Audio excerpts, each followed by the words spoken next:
David Peterson, graduate student, transportation planning at UCLA. My question for the panel is, should cities be installing publicly available charging stations, for example at curbsides and in public lots? And if yes, given the growing number of infrastructure providers, what should the business model be? For example, build, own, operate, et cetera. Thank you. All right, let's, I'm going to let David take first crack at that and then maybe one other. So go ahead, David. Well, considering there's not a whole lot of money available. It's not on, no. Turn it on. There you go. Thank you. There's not a whole lot of money available for municipalities. I think we need to work with the private sector. There's a great incentive for a lot of big box retailers to be putting in charging stations for marketing to appear green and also attract customers. I've talked to managers at Lowe's, and when I tell them that somebody will have an incentive to stay in their store longer because their car's charging and they're giving away $3 or $4 worth of electricity, meanwhile, if it's me, I'm in there spending $300 or $400, it's a no-brainer. And while municipalities are needed to, you know, we all need to work together to push the industry forward, I think that we need to get it in the private sector with incentives as quickly as possible and not rely on the public sector to be paying for all of this. And lastly, the model, you know, there's a 10-cent spread per mile between an electric car and an internal combustion engine.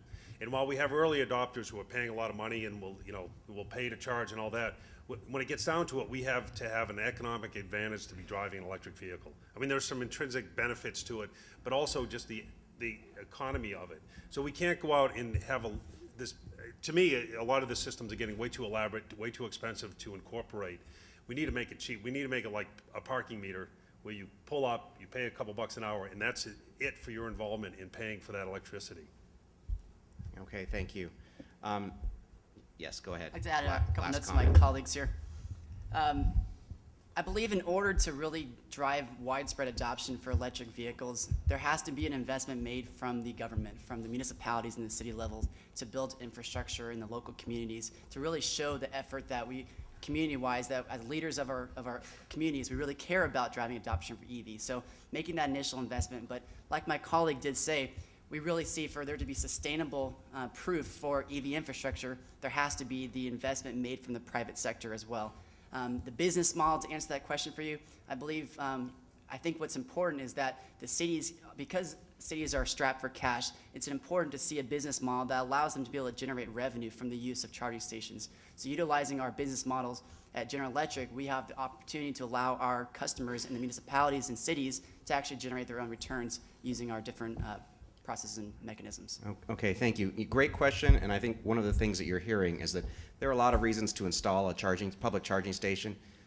Probably one of them is not to make money off of strictly providing the service of electric vehicle charging. You're not going to find anyone jump up and say, yeah, we've got it. Hopefully something may emerge that will allow that to happen, but right now it's a very difficult business case without considering any external factors. Dean Taylor, please. Yeah, hi, Dean Taylor, Southern California Edison. Maybe two very quick.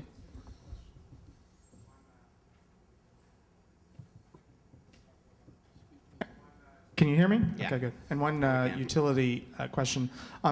You mentioned parking meters. Is anybody thinking of using coins instead of debit and credit cards? I mean, it's really, in many cases, only a quarter because you only need to go, you're getting 5 or 10 miles of charge.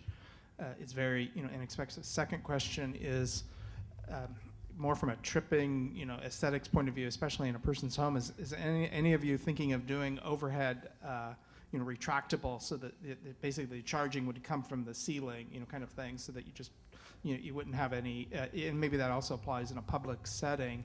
And third is maybe just what you heard from Joel earlier.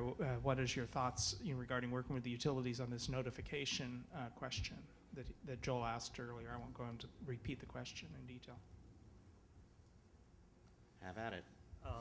Maybe I'll tackle the second and third. Last week we were at the business of plugging in, and I met several utilities, and I made a commitment that as part of our turnkey installation, we would notify the local utility. That is part of our plan as we install our EVSEs. And then it's really up to the consumer what they want to do with that, but we will notify the utility. The second thing, in terms of cable management, yes, absolutely that's an issue. We also have plans in place to offer accessories to enable consumers to have overhead cable management, similar to what you might see in a gas station. But that really is dependent on the sensitivity of the consumer willing to pay for that. And I think as the market evolves, we'll see more need for things like that. And I'll take a whack at the first one, the coins. I agree with everything that David from GE said about making the system as open as possible, as flexible as possible, not restricting people to a particular subscription model or having a particular subscription card. When we designed our stations at Coulomb, we decided that we wanted to allow people to do a point of sale payment with just a regular credit card, but not use a credit card swipe or slide like you see at gas pumps, because those things need to be cleaned with an alcohol swab multiple times a week. People will jam gum or cardboard in there, and these aren't going to have the same sort of monitoring or oversight that you would see at a gas station.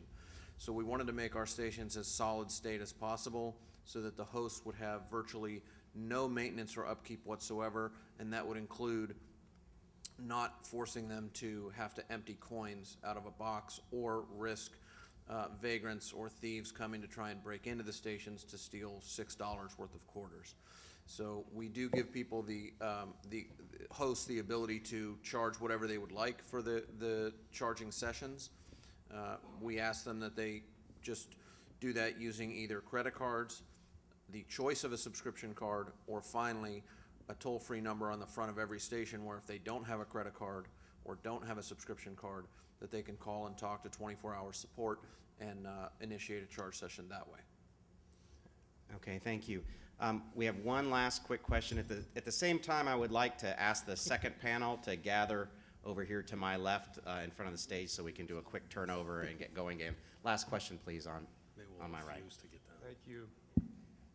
My name is Philippe Heitley. I'm General Manager of Fat Energy. We've been on the front edge of selling your products for the past year, beating the bushes in Southern California, attempting to get business owners to get ready to set up that infrastructure.